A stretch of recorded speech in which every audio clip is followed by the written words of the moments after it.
Alright, I'm going to tell you how to get these cute nails. Welcome back to another Cash Check or Credit with Kira, and today I'm bringing you another DIY easy fix my nails hack. This is a lunch break hack. So easy, under 5 minutes. Your nails can look just as beautiful. Keep watching.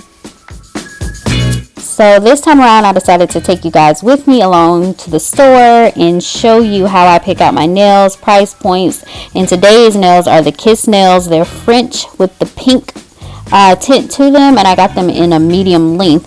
But if you see here, there's a whole variety of nails at the Dollar General, and they went down on those Pretty Woman faux nails. They're $5 now. Can you believe that? So go check them out.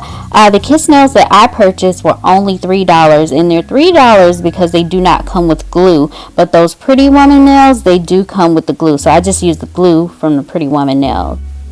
So it usually takes me a while to pick out my nails because I like the medium length. For me, the short length is too short for me. Like, it's literally the length of my nail when my nail is cut all the way down. The longer nails are always the fly colors, but I try to find medium.